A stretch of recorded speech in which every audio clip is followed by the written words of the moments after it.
Welcome to house of Aadhya. இந்த வீடியோவில் பசும் பாலுக்கும் டோன்டு மில்க்குக்கும் உள்ள டிஃப்ரென்ஸ் என்னங்கிறத தான் இப்போ பார்க்கலாம்.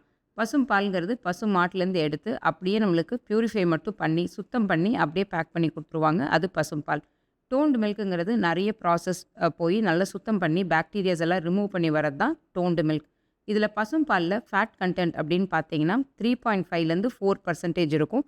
பொதுவாகவே ஃபேட் கண்டென்ட் ஜாஸ்தி இருக்கிறது பசுமாட்டு பாலில் தான்.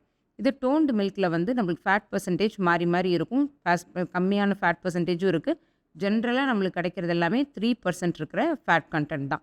ஸோ இதில் ஃபேட்லன்னு பார்த்தீங்கன்னா நம்மளுக்கு பசும் பாலில் ஜாஸ்தி இருக்குது. அடுத்தது நியூட்ரிஷனல் காம்போசிஷனில் பசுமாட்டு பாலில் வந்து ஃபேட் கண்டென்ட் நிறைய இருக்கிறனால அதில் vitamin A, D, E, K இது எல்லாமே உங்களுக்கு நிறையா இருக்கும். ஆனால் கால்சியம், புரோட்டீன் இது எல்லாமே 2 பால்லையுமே உங்களுக்கு ஆல்மோஸ்ட் ஈக்குவலாக தான் இருக்குது. ஸோ ஆனால் இதில் ஒரே ஒரு டிஃப்ரென்ஸ் என்னன்னு பார்த்தீங்கன்னா, ஃபேட் கண்டென்ட் ஜாஸ்தியாக இருக்கிற பசும்பாலில் வந்து உங்களுக்கு கேலரிஸ் நிறையா இருக்கும். ஃபேட் கண்டென்ட் கம்மியாக இருக்கிற டோன்டு மில்கில் கேலரி கண்டென்ட் கம்மியாக இருக்கும். ஸோ உங்களுக்கு வெயிட் வாட்ச் பண்ணுறவங்க அவங்கெல்லாம் வந்து டோன்டு மில்க் எடுத்துக்கோங்க. அதையும் நம்ம டைல்யூட் பண்ணி எடுத்துக்கிட்டோம்னா இன்னுமே நம்ம கேலரியை கம்மி பண்ணிக்கலாம். அடுத்தது டெக்ஸ்சர் அண்ட் டேஸ்ட். டேஸ்ட்டுன்னு பார்த்தீங்கன்னா பசுமாட்டு பாலில் தான் டேஸ்ட்டும் ஃப்ளேவரும் நல்லாயிருக்கும். ஏன்னா ஃபேட் கண்டென்ட் அதில் நிறையா இருக்கிறனால டெக்ஸ்சரும் பார்த்தீங்கன்னா க்ரீமியாக இருக்கும். நல்ல எல்லோ கலரில் உங்களுக்கு இந்த பால் காய்ச்சினதுக்கப்புறம் பார்த்தீங்கன்னா உங்களுக்கு தெரியும். நல்ல க்ரீமியான டெக்ஸ்சரில் இந்த பசும்பால் இருக்கும். அதே வந்து டோன்டு மில்கில் பார்த்தீங்கன்னா அந்தளவுக்கு உங்களுக்கு க்ரீமி டெக்ஸ்சர் இருக்காது. ஏன்னா ஃபேட் கண்டென்ட் அதில் கம்மியாக இருக்குது வென் கம்பேர் டு பசும்பால். இதுலேயே வந்து டோன்டு மில்க்லேயே உங்களுக்கு ஃபேட் பர்சன்டேஜ் ஜாஸ்தி இருக்கிற பேக்டு பால்லாம் கிடைக்குது. ஆரஞ்சு கலர் பேக்கெட்லலாம் வரும். அதுலலாம் 4% வரைக்கும் இருக்கும். அது உங்களுக்கு க்ரீமியாக கிடைக்கும்.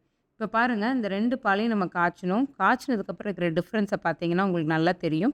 இந்த பசுமாட்டு பால் நல்ல எல்லோ கலரில் இருக்குது. இதே வந்து டோன்டு மில்க் வந்து ஒயிட் கலரில் தான் இருக்குது உங்களுக்கு. அந்த எல்லோ கலரில் இருக்க க்ரீமியான டெக்ஸ்சர் தான் வந்து உங்களுக்கு ஃபேட் கண்டென்ட் ஜாஸ்தியாக இருக்குது அப்படிங்கிறதுக்கான ப்ரூஃபும் கூட. ஸோ இதில் வந்து நீங்கள் வெயிட்டை குறைச்சி சாப்பிடணும்னு நினைக்கிறவங்களும் பசும்பால் எடுத்துக்கலாம். எப்படின்னா இந்த மாதிரி காய்ச்சினதுக்கு அப்புறமா அதில் இருக்கிற க்ரீமை மட்டும் எடுத்துட்டு அதுக்கப்புறமா அதை வந்து நீங்கள் வெயிட் லாஸ்க்கு யூஸ் பண்ணிக்கலாம். பாருங்கள், இந்த மாதிரி க்ரீமை தனியாக பிரித்து எடுத்துட்டோன்னா இதை நம்ம நெய் பண்ணுறதுக்கு கூட யூஸ் பண்ணிக்கலாம். ரெகுலராக நீங்கள் இதை எடுத்து வச்சுட்டு நெய் கூட நம்ம இதில் பண்ணிக்கலாம். பசுமாட்டு நெய் ரொம்ப டேஸ்டியாகவும் இருக்கும். நல்ல ஃப்ளேவர்ஃபுல்லாக இருக்கும் நம்ம பசும்பாலில் எடுக்கிற நெய். அதனால் இந்த க்ரீமை நம்ம தனியாக எடுத்து வச்சுக்கலாம். இதே டோன்டு மில்க்லேருந்து வர்ற க்ரீம் பாருங்கள், அந்தளவுக்கு உங்களுக்கு எல்லோ கலரில் இருக்காது. ஸோ ஃப்ளேவரும் உங்களுக்கு கம்மியாக இருக்கும். ஏன்னா இதில் ஸ்கிம்டு மில்க் பவுடர்லாம் ஆட் பண்ணி ஃபேட் கண்டென்ட்டை குறைச்சிருப்பாங்க. அதனால தான் உங்களுக்கு நம்மளுக்கு ப்ராசஸ்ட் ஆகி ஸ்டாண்டர்டைஸ்டாக வருது அந்த மில்க் எல்லாமே. பட் இதில் என்னென்னா பசும்பால் யூஸ் பண்ணுறவங்க நல்லா இதை கொதிக்க வச்சுக்கோங்க. ஏன்னா ப்ராசஸிங் ஆயிருக்காது. அதனால் நல்லா கொதிக்க வச்சு யூஸ் பண்ணிக்கோங்க. அதுக்கப்புறமா கவு மில்க்லேயும் டோன்டு மில்க்லேயும் என்னென்ன மாதிரி ஃபுட்டு செய்யலாம் அப்படின்னு பார்த்தீங்கன்னா, பொதுவாக ரொம்ப நல்லா டேஸ்ட்டாக வர்றது வந்து பசும்பாலில் தான். பசும்பாலில் நீங்கள் நல்லா தயிர் விட்டிங்கன்னா நல்லாயிருக்கும். சீஸ் பண்ணிங்கன்னா நல்லாயிருக்கும். நெய் பண்ணால் நல்லாயிருக்கும். டோன்டு மில்க்லேயும் இது எல்லாமே பண்ணலாம். பட் கேலரி உங்களுக்கு கம்மியாக இருக்கும். ஃப்ளேவரும் டேஸ்ட்டும் கம்மியாக இருக்கும். ஸோ அவங்கவுங்க ரெக்குயர்மெண்ட்டுக்கு தகுந்த மாதிரி பசும்பாலோ டோன்டு மில்க்கோ எது வேணாலும் நீங்கள் யூஸ் பண்ணிக்கலாம்.